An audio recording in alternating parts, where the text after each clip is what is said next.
Hello folks, J. Scott Phillips here, and it's Rocket Summer. And today we are bound for seduction with a look at C.L. Moore's 1933 professional debut short story, Shambleau, that suggests that the legend of the Medusa is far older than the ancient Greek myth. And yes, it's Rocket Summer, and this is a brand new BookTube event created just this year by Michael K. Vaughan, and it's named for the Ray Bradbury short story, Rocket Summer, encouraging all of us to be reading vintage science fiction. Now, he's got a number of co-hosts, quite a number of co-hosts that are helping him out with this brand new BookTube event this year. I'm not a co-host. I'm just a lifelong vintage science fiction fan, so I'm joining in the festivities here. But I will leave a link to his announcement video for Rocket Summer and all of his co-hosts' channels in the notes down below. So if you also are a vintage science fiction fan, be sure to check them out because they're going to have some great content. Now, as far as vintage science fiction goes, to define that, Mike has kind of drawn a line in the sand at any science fiction published before the year 1970. And he suggests it might go back even as far as Mary Shelley's Frankenstein, first published in the early 1800s. But you could make a case for science fiction, such as it may be defined, that goes way, way back. And so he is also suggesting, you don't have to follow this suggestion here, but to kind of slice the month of July up into 4 weeks, by taking week 1 to read any science fiction published from the dawn of man up through the 1930s. Then week 2 would focus on science fiction published in the 1940s, week 3, the 1950s, and week 4, the 1960s. Now, speaking of drawing lines in the sand, I kind of drew one myself a couple years ago, just after I started my own channel here. And I thought it would be fun to do a series of videos about the history of science fiction. And the line in the sand that I went by was the fairly well accepted beginning of the golden age of science fiction. There's a story behind that, and I did a video about that. I'll leave a link down below if you're interested in why the July 1939 issue of Astounding Stories is widely considered to be the starting point of the golden age of science fiction. So I thought I would do that. So I kind of started with that issue, and I was going to be going through significant science fiction authors and stories to kind of little benchmarks through the history of science fiction on up to however far I ever get doing these videos.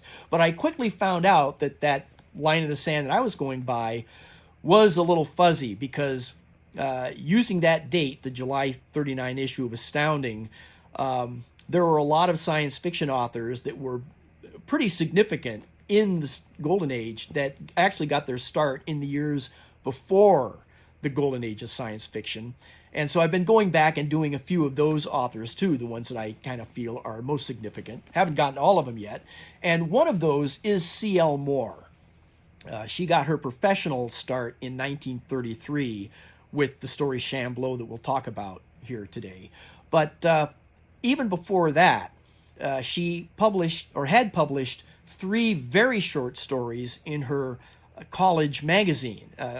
So she had 3 amateur short stories published before 1933. So we'll start off by taking a quick look at those very short stories. But first, let's take a look and see who C.L. Moore was and where she came from.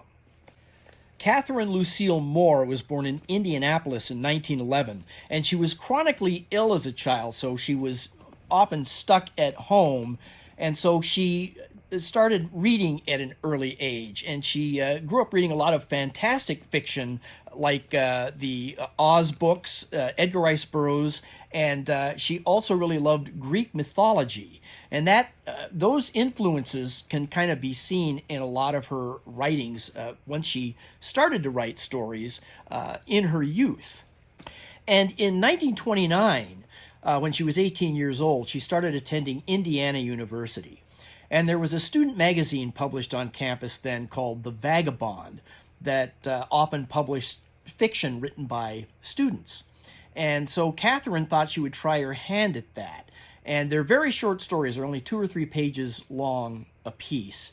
And so I thought we'd take a look at each of those, and maybe a good way of doing that would be for me, since they are so short, just to read an opening paragraph from each of the stories, and then we can talk about a couple points of the stories, and just to kind of get a look at what this 18-year-old girl was thinking of, based on the influences of the things that she was reading as a young girl and into her teenage years.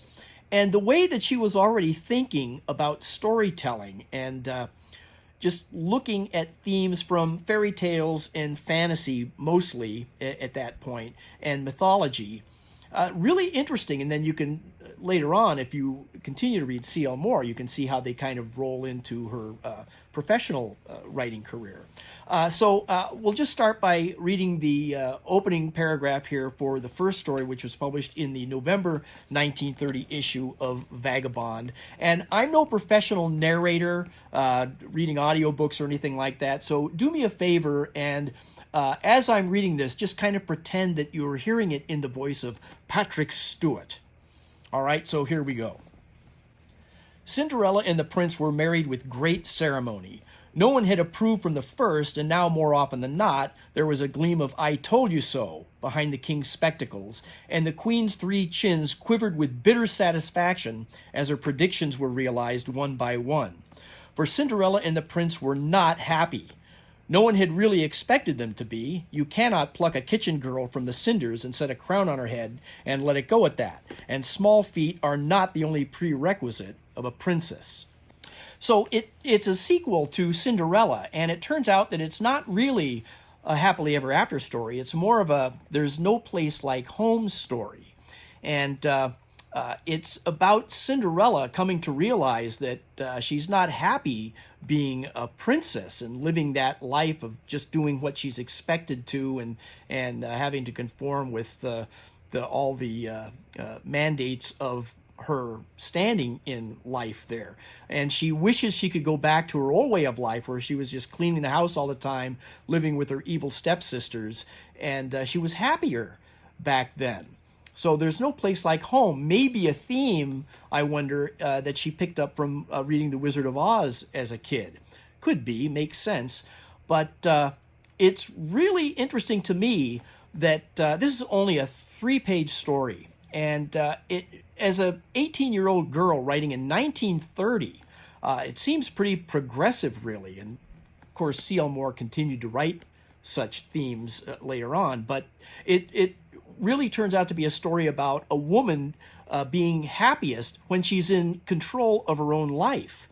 And so a great little 3-page story that is her first published, I believe, unless there's some lost to antiquity even earlier than that. But now let's move on to the next story, which was published in the March 1931 issue of Vagabond, and it was called Samira.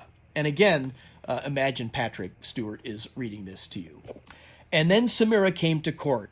She was very beautiful, very hot-headed, very ambitious. She had something that Trojan Helen had, and Cleopatra. She came with a fixed determination and a driving ambition and a lovely face, and scruple and pride had no part in her plans. Samira had come to the capital for wealth and power and all her beauty deserved, and she meant to have it. She came to court, and Ferris, the second of 7, fell hopelessly in love at first sight of her white and scarlet beauty. She preened herself with delight and bent a languid ear to his adoration. And then the gods laughed, and she met Malmi. Now, this story is just a little bit longer, just clocking in just above 4 pages long. But again, you can, as you just heard, Samira is a very ambitious woman, and she's planning on becoming queen of the land. The only problem is there are a number of brothers in line for the throne, and so she is going to have to sort of work her way on up the chain of command to become queen. And there is a fratricide in the air and some daring do, all packed in 4 pages here. But again, we have a story of a very strong woman who knows what she wants and is determined to get it. Now, her plans kind of lead to her own demise, unfortunately, but as a result, there is a new peace that comes upon the land after all, and the country kind of lives happily ever after. Again, a very strong woman character, and this coming from now a 19-year-old girl writing in 1931 just seems way ahead of her time. And so now let's move on to the April 1931 issue of Vagabond, and this is actually two very short stories. The overall story is called Two Fantasies, but it's in two halves, and each is a separate story in itself. So starting off with the first of the two fantasies here, this time I want you to imagine that I am reading in the voice of Morgan Freeman. Let's see how that works out this time. So, a legend they tell of the notorious Duchess of Penera says that once in her childhood she saw the Sea Maid. Segramar includes a highly ambiguous account of it in his Dark Ladies. Now, this part of the story is barely a page and a half long, if that. And the introduction sets up that there is this legend of the notorious Duchess of Penera. And then the story is a flashback then to when she was a little girl. And she's playing on a beach somewhere in the tropics with her little friend, a little boy. And they're playing on the beach when the Sea Maid appears out of the ocean, and she's made up of foam and other essences of the sea, and she's kind of a female embodiment of the ocean, I guess. A little ambiguous, but the little boy runs away in fear. He's scared to death, so he takes off. But the little girl is fascinated, and so she approaches the Sea Maid, and they approach each other, and the Sea Maid touches her and imbibes her with something. We're not really quite sure. We don't know if it's a blessing or a curse. We only know that the little girl is going to grow up to be the notorious Duchess of Penera. That's really all we're told. But again, we have the story of the female character here, a strong female character, walking into the unknown confidently, whereas her male counterpart just takes off, runs away in fear. So again, 19-year-old girl, 1931, writing this kind of story. Now let's take a quick look at the second of the two fantasies here from that same issue of The Vagabond. And let's go with James Earl Jones this time. How about that? All right. Yellow Brian was 25 when he came to the throne, 6'3", muscle like a bull, ruthless and blithe. He had a cruel, ugly face and eyes like yellow jewels, and a harsh mouth and a charming smile. Women were fascinated by him, splendid and ugly and gentle, and he loved no one and no thing. And yet, there is a story of Brian Doom and the Princess Margaret, and it is a strange, wild, tender tale, but it ends half-finished in a whirlwind of steel and shouts, with the young man lying face down on the cobbles, his cheek against a lady's velvet shoes, and the taste of blood in his mouth. Now, this story is less than a full page long, or this half of the story, I should say. This paragraph that I just read is actually about halfway through that one page, but it encapsulates the whole story pretty well, really. Already you can see, though, again, C.L. Moore, 19 years old, 1931, early 1931, writing pretty fierce female characters here, I think, well ahead of her time. And that's just the stuff that myth and legend is made of here, especially in her hand.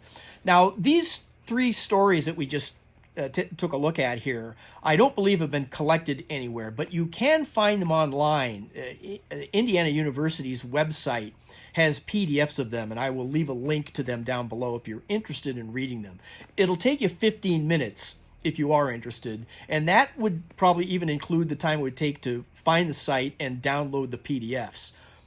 But take a look if you're interested. Now, just about a couple years go by, and when Catherine Moore was 22, she was kind of taken out of her, just before her sophomore year ended, from Indiana University, and was hired as a secretary at the Fletcher Trust Company, a bank in Indianapolis. And this is in the early years of the Depression, so money was more of a concern to her than continuing college at that time.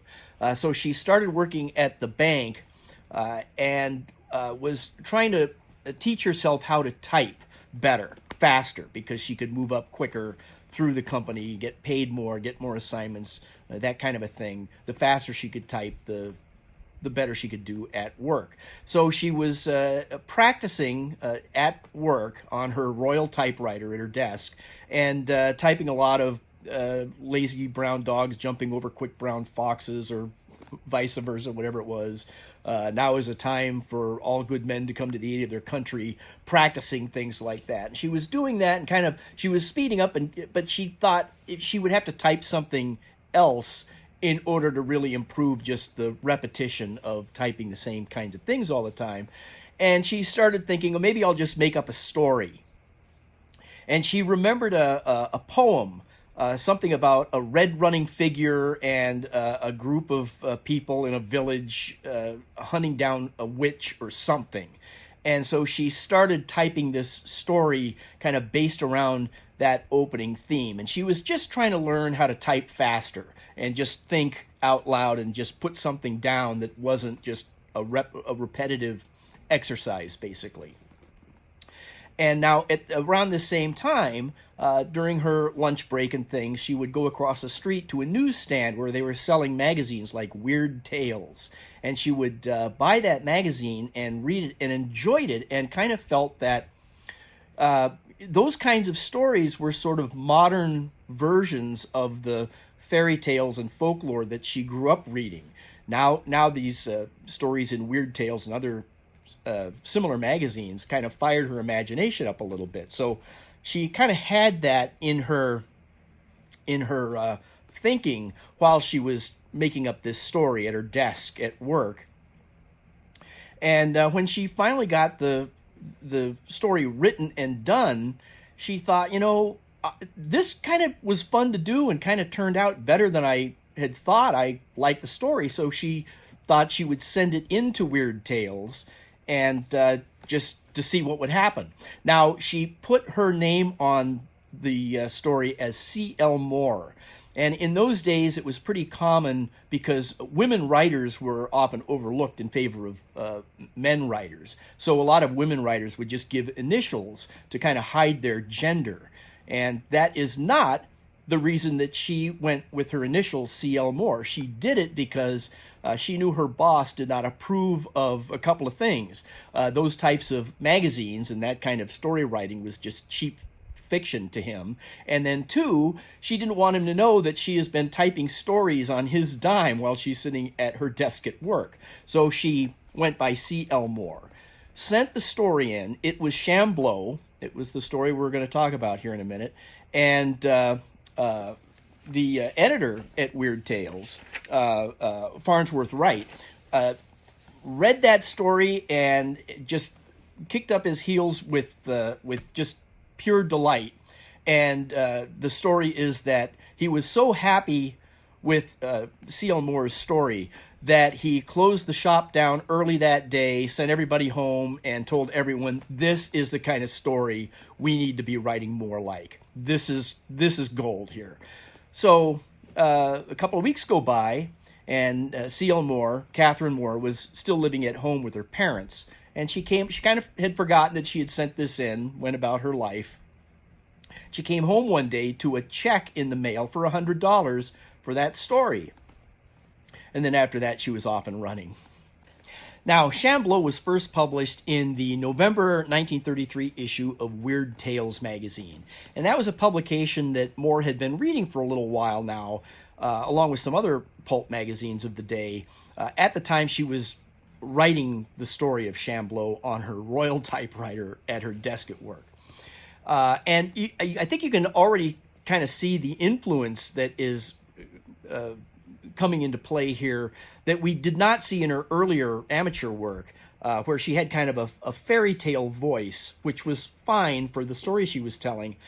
But now it seems to have another layer on top of that, maybe more of an adult essence of legend than just fairy tale.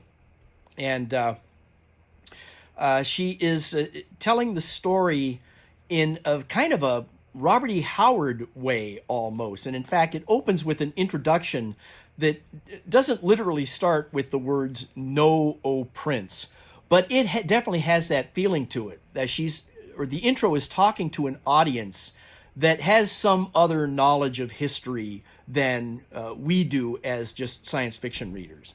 It is speaking to and ensuring its reader that there was definitely a time in mankind's long forgotten past, well before the Egyptians or the Sumerians, in just ancient times, that mankind certainly had built large gleaming cities of metal around the world, and had conquered the stars in spaceships, and knew the names of all the planets in their native languages, that kind of a thing. Stories of Atlantis, stories of creatures and beings and races from planets light years away around the galaxy, perhaps, and all long forgotten now. And that would explain then to modern readers stories that have only survived in mythology and legend. And one of those races from some long forgotten planet, no one knows where they came from really, but are the stories of the Gorgon or the Medusa in Greek mythology. And it's just a great short introduction that sets that backdrop there, that fires the reader's imagination. We are already brought into this world that is far larger than what we would normally expect with just sitting down to read a short story. And it opens up a universe of possible storytelling then. And she then launches into the story itself and introduces us to her main hero, Northwest Smith. And he's a fun character, very likable character, charming character, but he's a rogue and a rascal and a smuggler. He's often up to no good. He's well known around all the spaceports, and it is often said that he was the inspiration for Han Solo. He dresses in a similar way. He's described, I think, of wearing like space leather, all one color, like a leather, like a brown leather space outfit. He's always got a blaster or a ray gun strapped to his hip there. Very Han Solo-like. He's a charming fellow, but he's a formidable opponent if need be. And the less said about his profession, the better. We don't really talk about that. But we do know that Northwest Smith has a partner in crime, a kind of a Lando Calrissian character. More Lando than Chewbacca, because it's another humanoid. He's actually from Venus, I think, but he's not a big furry type of character. He's more of a man-looking character, just happens to be from Venus. He's introduced later in the story. But it's also said that the name Northwest Smith was the inspiration for the name Indiana Jones. So when I was reading Shambleau recently, it was kind of hard not to picture Harrison Ford as Northwest Smith, just because of those connections. Very easy to picture that as you're reading him. He's described in a very similar way. But the name Northwest Smith itself occurred to Moore when she was writing the story. There was a bank customer by the name that signed all his checks, N.W. Smith. And to her, that meant Northwest Smith. So she picked that up thinking that that would make a good name for a pulp character, maybe for a Western or something, where cowboys are often called by wherever they hail from or the direction they're from. And so instead of writing a Western, she took that and set it in space. And the story starts off in a colony, Earth colony on Mars. And Northwest Smith is kind of wandering around the streets of this city on Mars and hears a mob approaching, screaming and yelling with the equivalent of rakes and torches. And they're yelling, "Shambleau, Shambleau, kill it, kill it." And what's going on? And all of a sudden, he steps out of the street into this doorway. And this young girl in kind of a tattered red leather dress and her hair tied up in a turban darts into that same doorway, not knowing he's in there, and is shocked to find him in there, but now she's cowering behind him, and it turns out that this mob is after her. And this is where that poem that kind of inspired Moore to write the story, that had a red running figure being chased by a mob of villagers after a witch. That was the premise that she launched the whole story here from. Northwest Smith has no idea what's going on, why this crowd wants to kill this poor young girl, but he's going to protect her. So he stands up to the crowd and kind of draws a line in the sand with his ray gun, and they back off, and he says, "You leave her alone, she's mine." And when the crowd hears that he is claiming Shambleau to be his, they back off in complete contempt and disgust, and basically spitting in the streets and just looking at him with utter horror, and says, "If she's yours, you can have her. Just, we kill things like that. We don't let that kind of a thing live." And then they just leave, and he doesn't have any idea what's going on. And he looks down at this girl, and it's a very attractive girl, but there's something alien about her. Actually, quite a bit. She looks mostly human, but she's got kind of cherry brown skin, and then she's got some cat features. Her eyes are large and cat-like, and she has cat-like teeth. And then she also has these kind of retractable claws rather than fingernails on her hands and feet. And her hands and feet have 4 digits instead of 5. And then her hair is tied up in a turban. So he's assuming that she has no hair and is just kind of covering it up like maybe a cancer patient, perhaps. But that's the impression he has of her. But he is somehow notices that she has an exotic beauty about her. And so he's got business in town, but he's got lodgings also. And he says that he takes her with him back to basically his hotel room and says she can stay there while he goes about his business. He sets out some food for her and then heads into town to hopefully meet up with his partner, Jarl, where they can conduct their business and then get out of Dodge. If he doesn't meet up with his partner, then he expects by the time he returns back to his rooms that Shambleau will be long gone. But she is not, and he finds it. She has not eaten the food that he's left out for her all day. And she tells him that she cannot eat his food. She is alien enough that she can't do that. And also she cannot really speak very easily. Her anatomy is not configured in a way to articulate English. She can kind of, but not very well. And she doesn't have much of a command of the language, but she can communicate on a rudimentary level. But she has not eaten, and now he's concerned that can he go out and get her something else? He still feels protective of Shambleau, but it's not going to work because she can't eat human food. So what does she eat? Well, she can't say. Well, now the story starts to get kind of steamy because he heads out every day and comes back at the end of the day. Whenever he gets home from work, she is still lingering there. And he is becoming attracted to her.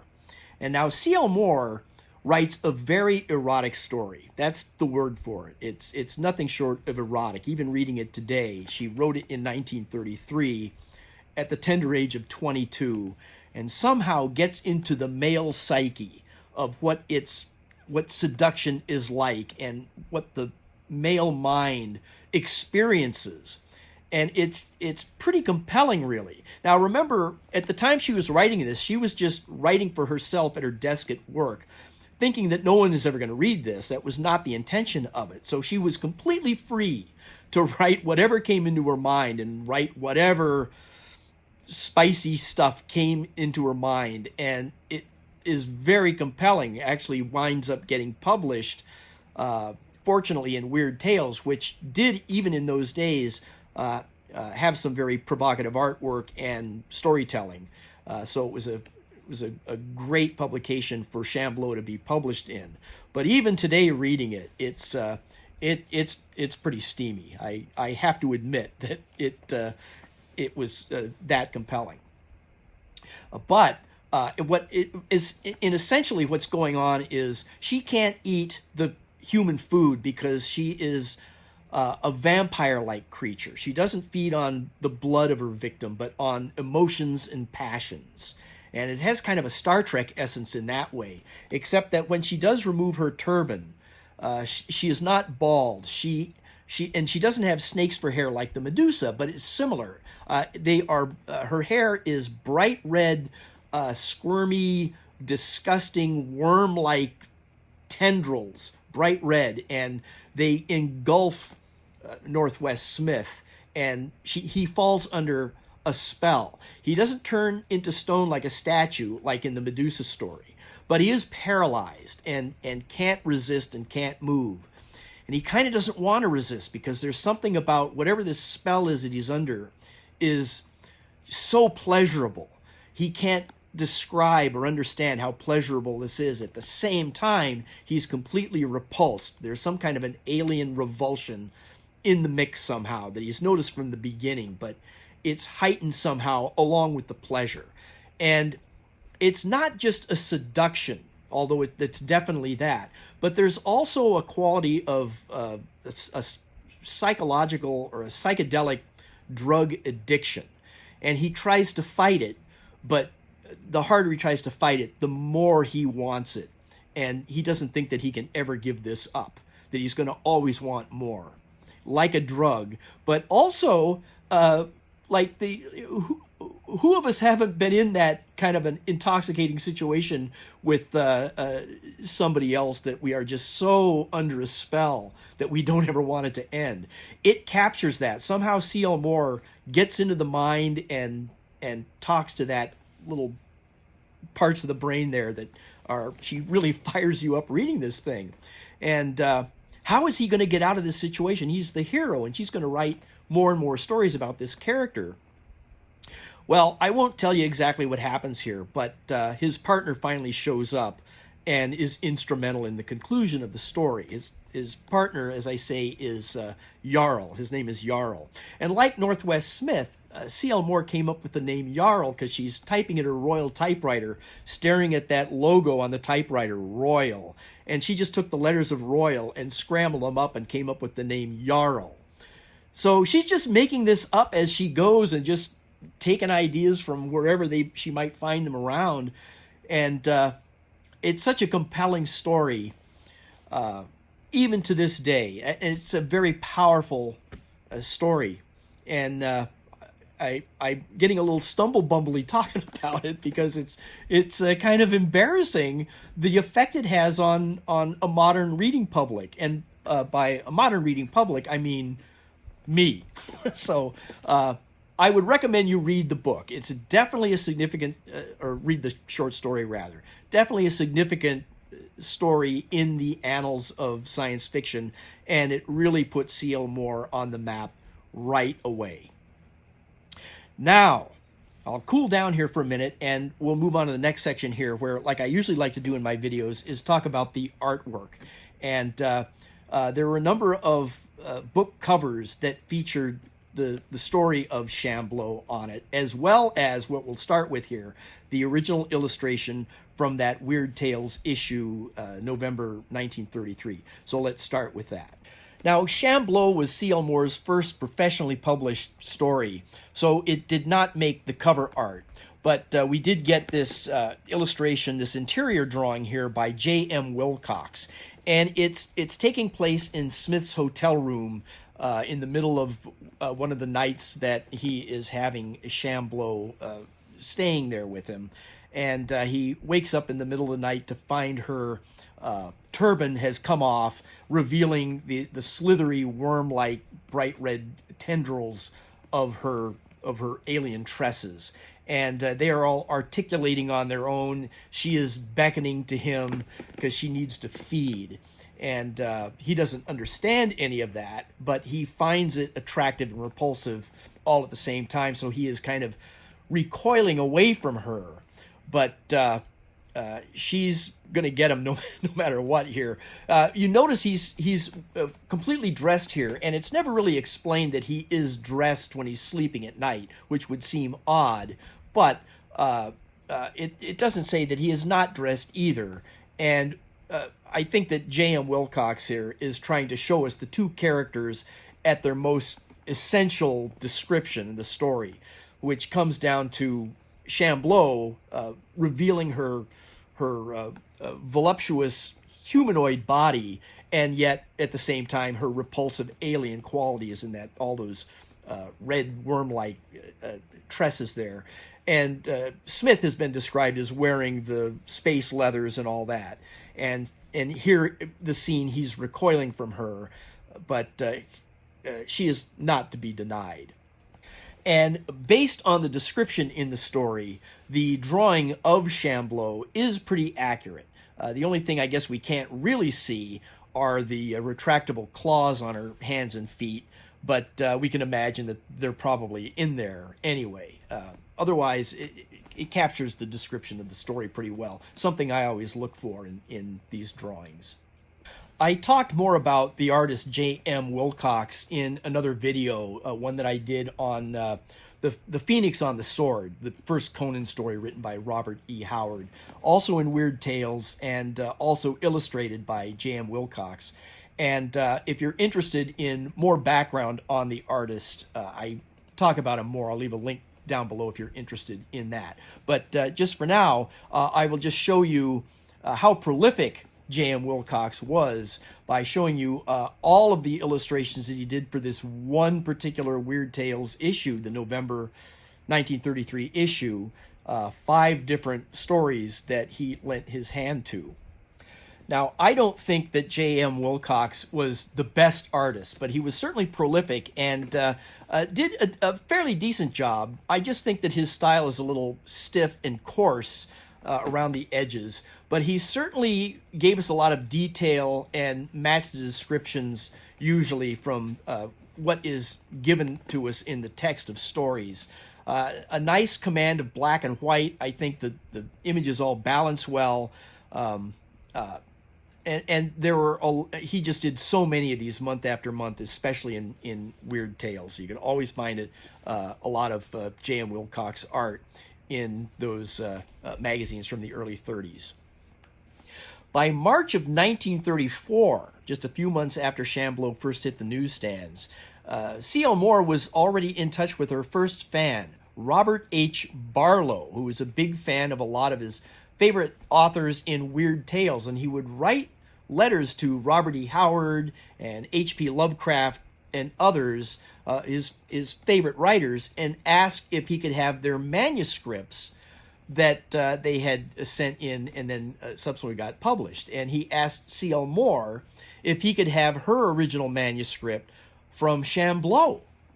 And she responded, and she said, well, unfortunately, it doesn't exist anymore. It's either lost or has been destroyed after publication. But she appreciated her first fan reaching out like this and was communicating freely with him, and said, instead what I will do is I will send you this drawing of Shambleau that C.L. Moore drew herself. And look at this. Pretty impressive, I think. It shows a few things. One, first of all, that C.L. Moore could draw, and her technique is pretty good, and she really gets into some detail. Now, aside from just the voluptuous female figure here that we see fairly loose in detail, or rather lacking in detail, but then it's surrounded by those writhing tendrils of those wormy strands. She really got into some tight-knit detail here and spent some time with this, along with doing that fancy little, fancy but simple border around the page there, and then her little use of handwritten typography and her signature. She could have been a decent illustrator, I think. And then not only that, since this is by her own hand, we really get to see the description of Shambleau from her story kind of blueprinted out here. So we do know that Shambleau is supposed to look mostly human, a female form of a human being, with some of those cat-like features, and yet still attractive. I guess the tendrils are the disgusting part, but other than that, she looks like a fairly attractive, curvy female that was in quite the vogue of the day. I came across that drawing online while I was researching for this video here, and so that made me want to look and see if I could find any other drawings by C.L. Moore, because as I say, she looks like she was pretty good, and I couldn't find anything, unfortunately. I don't know if she drew other things, or things for other fans even, or things for herself. Couldn't find anything, and I haven't read about any such things either. If you know, let me know what else she might have drawn, or where you can see such things. But anyway, this one by itself here figures well for this video here, and I think tells us quite a bit about the character and the author. Now, the next illustration for Shambleau didn't show up until 1958, and this was a cover illustration published by Galaxy Publishing, which was by then in the 1950s was one of the big science fiction pulp digest magazines that came out every month. And this is not one of those, however. In those days, they were also publishing separate books, and this is one of those books. It's not a paperback book or a hardback book. It is in the format of the pulp digest magazine, but it is a separate book. It's just in a different printing format. And this particular book is titled Shambleau, although it is really a collection of stories by C.L. Moore, Shambleau being the lead title. And it's by an uncredited artist, but I'm going to go out on a limb here, and I think just based on the technique and the style of some of the items in the illustration here, that it's Richard Powers. And it really looks like his style, especially when you look at the rock formations and things, and then the planets in the sky. Those are the kinds of things that really populated most of the illustrations that he was probably best known for. This one is kind of unusually specific imagery for a specific story. Very often he would just paint just kind of wild, crazy, and imaginative planet landscapes and things that could be used for almost any story. And he didn't often really follow any specific scenes or anything, but his illustrations were just so abstract that could be used for almost any kind of space-borne science fiction stories. But here we do see Smith in his space leathers, and he's cowering from that visage of Shambleau that we see in the background. Not a specific scene, but it captures the essence of the story, I think. We see his ship in the background, which he usually leaves at the spaceport in the story. So that's his Millennium Falcon, I would guess. Suppose this is supposed to be on Mars. That's way too many moons up in the sky for Mars.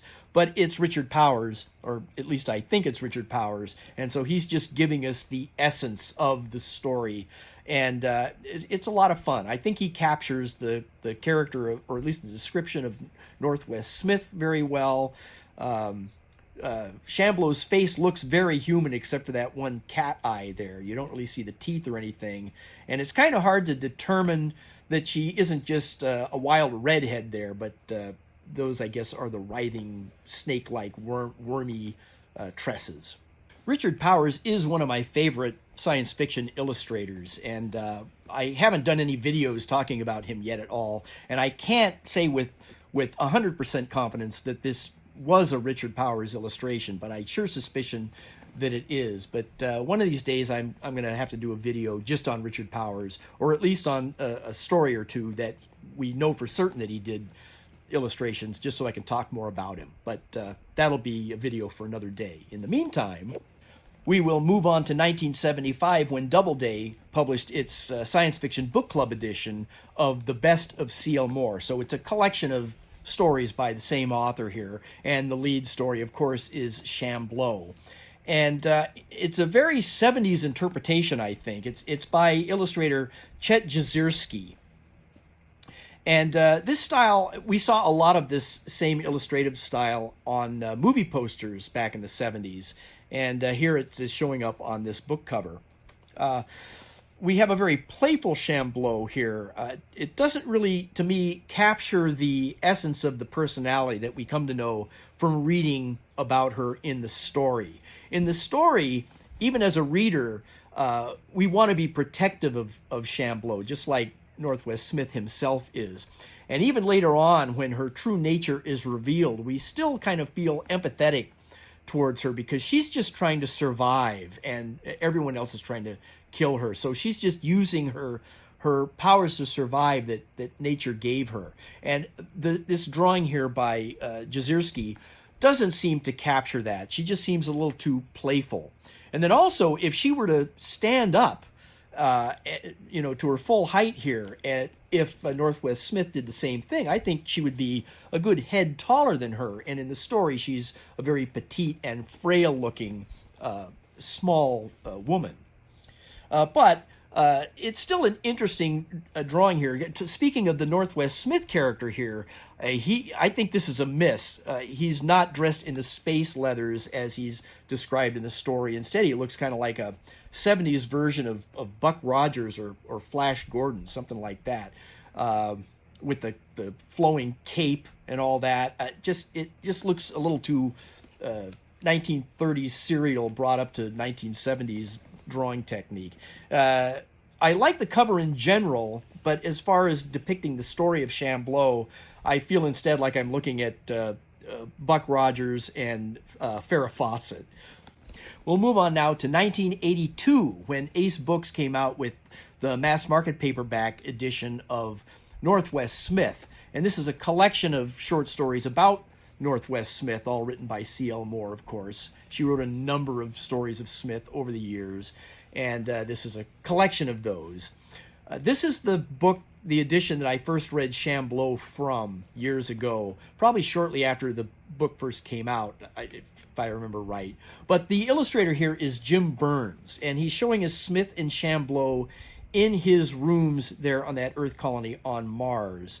And both characters are in the described attire from the story pretty well. Definitely a 70s, 80s version of that. But we see Smith in his space leathers and Shambleau in that very clingy, tattered red leather dress that she was described as wearing when Smith first encounters her. She's not wearing the turban. Of course, if you're going to do an illustration of Shambleau, you want to see her bright red squiggly hair, snake-like, worm-like hair and all that, of course. And we are getting probably the most alien-looking Shambleau that we've seen so far. Now that I've seen that C.L. Moore illustration, as I'm kind of using that as the standard or the intended appearance of Shambleau facially anyway. And I think these alien features on Jim Burns's Shambleau here probably a little more exaggerated than the story itself would have you expect, but it's still not incorrect, and I think overall it really captures the essence of the story. So it's a good cover. Nice bright colors. We got the blues and reds there, all the earth tones and all that. A nice cover overall, and a good introduction, I think, visually to these characters.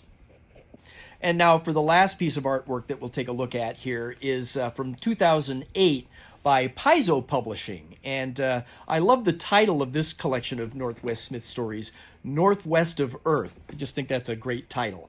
The cover is very attractive, I think. I like this cover here. It's by Andrew Hu, and it's showing the scene at the very beginning of the story when Smith first encounters and protects Shambleau from the rabid townies, it captures the characters pretty well. We do see Shambleau's hair kind of sneaking out, slithering out from underneath the turban, which we don't see until a few days later in the hotel room. But again, like I said before, if you're going to show Shambleau, you do want at least some hint of what it makes her so interesting. And I think we also, get a nice essence of somewhat attractive young girl here with something off-puttish about her appearance that is kind of standoffish too. She looks kind of sweet and innocent and worthy of being protected. And at the same time, there's something maybe a little creepy about her that we can't quite put our finger on. So I do like this cover as well. Just before we wrap things up here, I'll put up a gallery of all the artwork for Shambleau that we just looked at. And as they're sliding by, maybe see if you can spot a favorite of yours, and then let me know what it is in the comments down below and why you like it. That's always interesting, and we can start a little discussion about it perhaps. My favorite, I think, out of the batch is the 1982 Ace Books cover by Jim Burns. And probably because it's just a sentimental favorite. This is the book that I first discovered Shambleau and Northwest Smith in. And so it probably remains my favorite, even though I think the description of Shambleau is a little bit of a miss on the cover. I still really like it. And if I were to pick another favorite, it's just a favorite. I was just really impressed by the C.L. Moore drawing. Not really an illustration per se, I wouldn't say. I take it more as like a character study or from a model sheet or something. But I was just impressed by her technique, and it helped define in my own mind what she imagined that Shambleau actually looked like, how human versus alien should she appear. And then as long as you're going to be leaving comments down below anyway, let me know if you've read Shambleau, if you've read other Northwest Smith stories or other C.L. Moore stories. What do you think? Any of these artists' particular favorites of yours? Whatever you care to mention or talk about in the comments, just so we can chat about things. That's why we're doing these videos in the first place, and we're just having fun for Rocket Summer. And so with that, I will launch myself out of here, let you get back to reading your own vintage science fiction or whatever you're curling up with these warmer days of the season. And until the next time we get a chance to chat, thanks a lot.